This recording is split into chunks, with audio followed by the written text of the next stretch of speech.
وَإِذْ تَأَذَّنَ رَبُّكُمْ لَئِن شَكَرْتُمْ لَأَزِيدَنَّكُمْ وَلَئِن كَفَرْتُمْ إِنَّ عَذَابِي لَشَدِيدٌ۔ اور یاد رکھو تمہارے رب نے خبردار کر دیا تھا کہ اگر شکر گزار بنو گے تو میں تم کو اور زیادہ نوازوں گا، اور اگر کفران نعمت کرو گے تو میری سزا بہت سخت ہے۔ اگر شکر گزار بنو گے یعنی اگر ہماری نعمتوں کا حق پہچان کر ان کا صحیح استعمال کرو گے اور ہمارے احکام کے مقابلے میں سرکشی و استکبار نہ برتو گے اور ہمارا احسان مان کر ہمارے مطیع فرمان بنے رہو گے تو میری سزا بہت سخت ہے۔ اس مضمون کی تقریر بائبل کی کتاب استثناء میں بڑی شرح و بسط کے ساتھ نقل کی گئی ہے۔ اس تقریر میں حضرت موسیٰ علیہ السلام اپنی وفات سے چند روز پہلے بنی اسرائیل کو ان کی تاریخ کے سارے اہم واقعات یاد دلاتے ہیں، پھر تورات کے ان تمام احکام کو دہراتے ہیں جو اللہ تعالیٰ نے ان کے ذریعے سے بنی اسرائیل کو بھیجے تھے، پھر ایک طویل خطبہ دیتے ہیں جس میں بتاتے ہیں کہ اگر انہوں نے اپنے رب کی فرما برداری کی تو کیسے کیسے انعامات سے نوازے جائیں گے، اور اگر نافرمانی کی روش اختیار کی تو اس کی کیسی سخت سزا دی جائے گی۔ یہ خطبہ کتاب استثناء کے ابواب نمبر 4، 6، 8، 10، 11 اور 28 تا 30 میں پھیلا ہوا ہے، اور اس کے بعض مقامات کمال درجہ مؤثر و عبرت انگیز ہیں۔ مثال کے طور پر اس کے چند فقرے ہم یہاں نقل کرتے ہیں جن سے پورے خطبے کا اندازہ ہو سکتا ہے۔ سن اے اسرائیل، خداوند ہمارا خدا ایک ہی خداوند ہے، تو اپنے سارے دل اور اپنی ساری جان اور اپنی ساری طاقت سے خداوند اپنے خدا کے ساتھ محبت رکھ، اور یہ باتیں جن کا حکم آج میں تجھے دیتا ہوں تیرے دل پر نقش رہیں، اور تو ان کو اپنی اولاد کے ذہن نشین کرنا، اور گھر بیٹھے اور راہ چلتے اور لیٹتے اور اٹھتے ان کا ذکر کرنا۔ باب 6 آیات 4 اور 7۔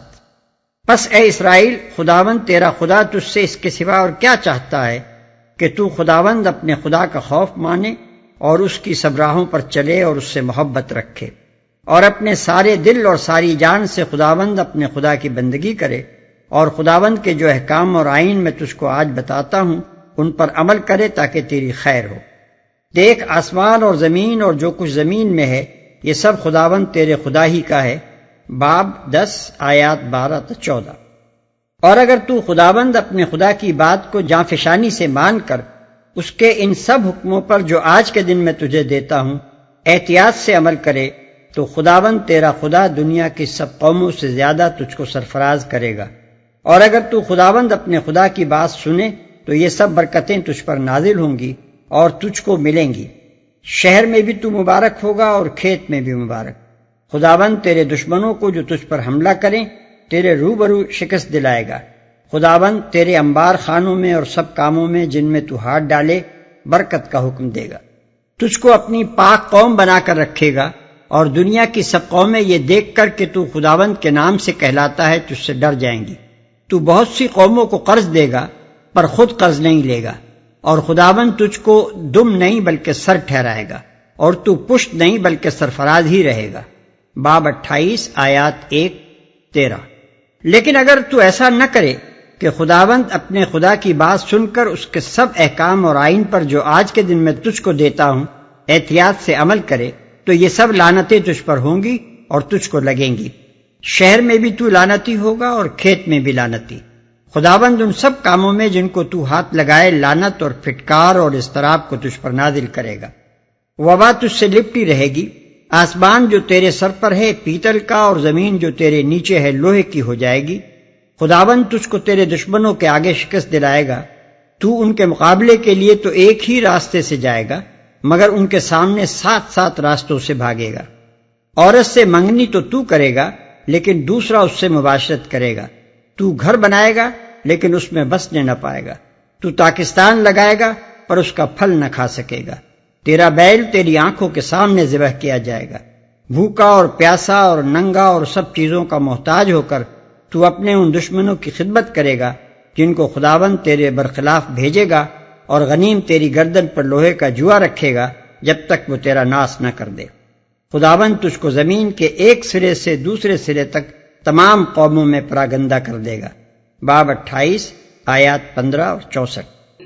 وقال موسى إن تكفروا أنتم ومن في الأرض جميعا فإن الله لغني حميد۔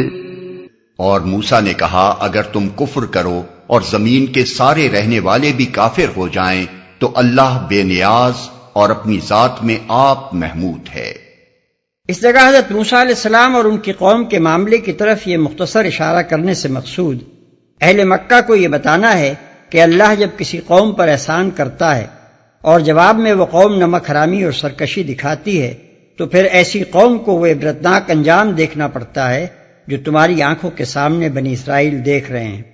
اب کیا تم بھی خدا کی نعمت اور اس کے احسان کا جواب کفران نعمت سے دے کر یہی انجام دیکھنا چاہتے ہو؟ یہاں یہ بات بھی واضح رہے کہ اللہ تعالیٰ اپنی جس نعمت کی قدر کرنے کا یہاں قریش سے مطالبہ فرما رہا ہے وہ خصوصیت کے ساتھ اس کی یہ نعمت ہے کہ اس نے محمد عربی صلی اللہ علیہ وسلم کو ان کے درمیان پیدا کیا اور آپ کے ذریعے سے ان کے پاس وہ عظیم شان تعلیم بھیجی جس کے متعلق حضور صلی اللہ علیہ وسلم بار بار قریش سے فرمایا کرتے تھے کہ میری ایک بات مان لو، عرب اور عجم سب تمہارے تابع ہو جائیں گے۔ أَلَمْ يَأْتِكُمْ نَبَأُ الَّذِينَ مِن قَبْلِكُمْ قَوْمِ نُوحٍ وَعَادٍ وَثَمُودَ وَالَّذِينَ مِن بَعْدِهِمْ لَا يَعْلَمُهُمْ إِلَّا اللَّهُ جاءتهم رسلهم بالبينات فردوا أيديهم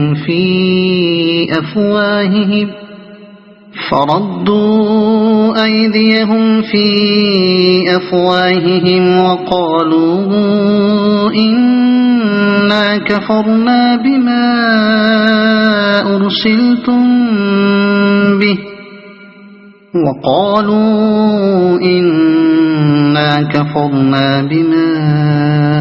أرسلتم به وَإِنَّا لَفِي شَكٍّ مِّمَّا تَدْعُونَنَا إِلَيْهِ مُرِيبٍ۔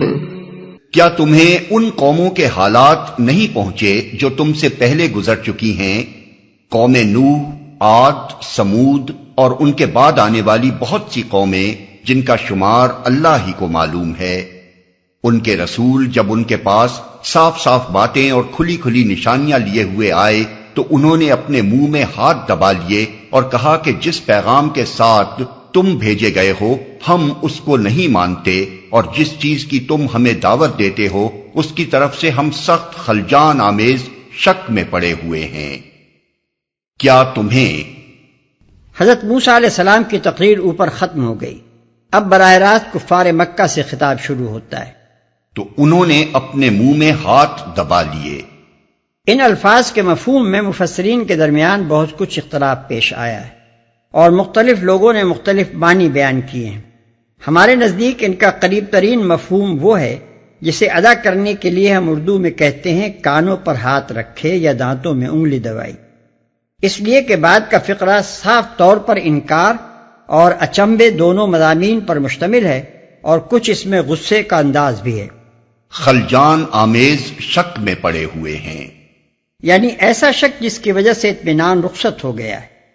یہ دعوت حق کا خاصہ ہے کہ جب وہ اٹھتی ہے تو اس کی وجہ سے ایک کھلبلی ضرور مچ جاتی ہے، اور انکار و مخالفت کرنے والے بھی پورے اطمینان کے ساتھ نہ اس کا انکار کر سکتے ہیں نہ اس کی مخالفت۔ وہ چاہے کتنی ہی شدت کے ساتھ اسے رد کریں اور کتنا ہی زور اس کی مخالفت میں لگائیں، دعوت کی سچائی، اس کی معقول دلیلیں، اس کی کھری کھری اور بے لاگ باتیں، اس کی دل موہ لینے والی زبان، اس کے دائی کی بے داغ سیرت، اس پر ایمان لانے والوں کی زندگیوں کا سریع انقلاب اور اپنے صدق مقال کے عین مطابق ان کے پاکیزہ اعمال، یہ ساری چیزیں مل جل کر کٹے سے کٹے مخالف کے دل میں بھی ایک اضطراب پیدا کر دیتی ہیں۔ داعیان حق کو بے چین کرنے والا خود بھی چین سے محروم ہو جاتا ہے۔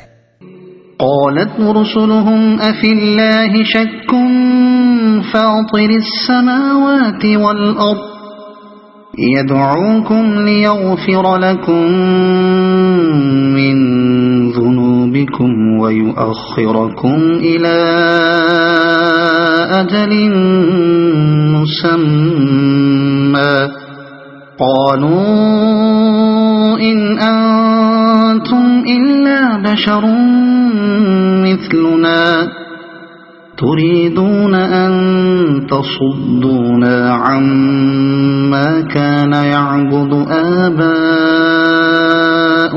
فأتونا بسلطان مبين۔ ان کے رسولوں نے کہا کیا خدا کے بارے میں شک ہے جو آسمانوں اور زمین کا خالق ہے؟ وہ تمہیں بلا رہا ہے تاکہ تمہارے قصور معاف کرے اور تم کو ایک مدت مقرر تک مہلت دے۔ انہوں نے جواب دیا تم کچھ نہیں ہو مگر ویسے ہی انسان جیسے ہم ہیں۔ تم ہمیں ان ہستیوں کی بندگی سے روکنا چاہتے ہو جن کی بندگی باپ دادا سے ہوتی چلی آ رہی ہے۔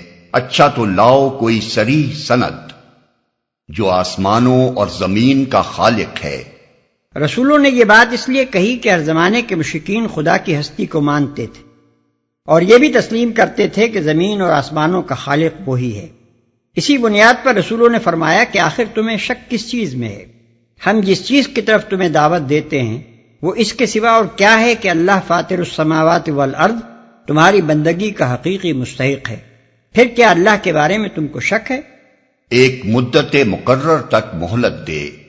مدت مقرر سے مراد افراد کی موت کا وقت بھی ہو سکتا ہے اور قیامت بھی۔ جہاں تک قوموں کا تعلق ہے ان کے اٹھنے اور گرنے کے لیے اللہ کے ہاں مدت کا تعین ان کے اوصاف کی شرط کے ساتھ مشروط ہوتا ہے۔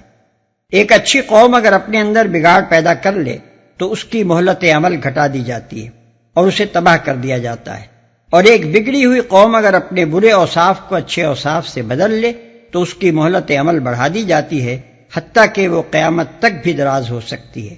اسی مضمون کی طرف سورہ رعد کی آیت 11 اشارہ کرتی ہے کہ اللہ تعالیٰ کسی قوم کے حال کو اس وقت تک نہیں بدلتا جب تک وہ اپنے اوصاف کو نہ بدل دے۔ ویسے ہی انسان جیسے ہم ہیں۔ ان کا مطلب یہ تھا کہ تم ہر حیثیت سے بالکل ہم جیسے انسان ہی نظر آتے ہو، کھاتے ہو، پیتے ہو، سوتے ہو، بیوی بچے رکھتے ہو، بھوک پیاس، بیماری، دکھی، سردی، گرمی، ہر چیز کے احساس میں اور ہر بشری کمزوری میں ہمارے مشابہ ہو۔ تمہارے اندر کوئی غیر معمولی پن ہمیں نظر نہیں آتا جس کی بنا پر ہم یہ مان لیں کہ تم کوئی پہنچے ہوئے لوگ ہو اور خدا تم سے ہم کلام ہوتا ہے اور فرشتے تمہارے پاس آتے ہیں۔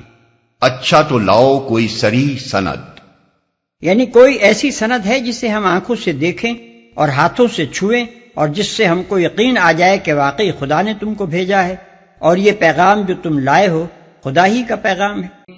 قالت لهم رسلهم إن نحن إلا بشر مثلكم ولكن الله يمن على من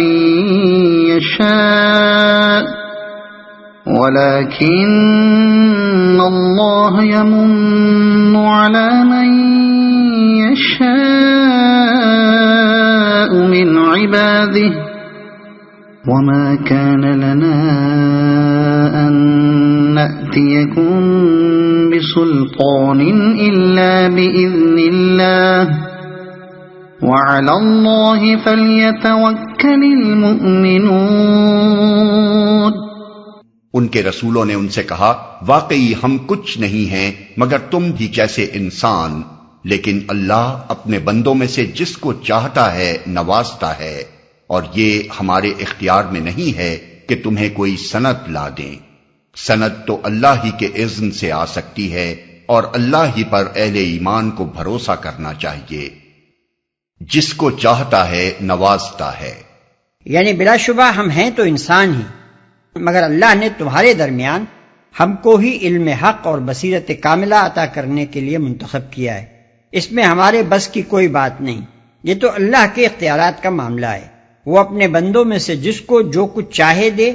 ہم نہ یہ کر سکتے ہیں کہ جو کچھ ہمارے پاس آیا ہے وہ تمہارے پاس بھجوا دیں، اور نہ یہی کر سکتے ہیں کہ جو حقیقتیں ہم پر منکشف ہوئی ہیں ان سے آنکھیں بند کر لیں۔ وما لنا ألا نتوكل على الله وقد هدانا سبلنا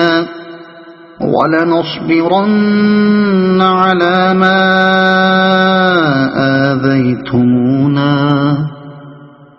وعلى الله فليتوكل المتوكلون۔ اور ہم کیوں نہ اللہ پر بھروسہ کریں جبکہ ہماری زندگی کی راہوں میں اس نے ہماری رہنمائی کی ہے۔ جو اذیتیں تم لوگ ہمیں دے رہے ہو ان پر ہم صبر کریں گے، اور بھروسہ کرنے والوں کا بھروسہ اللہ ہی پر ہونا چاہیے۔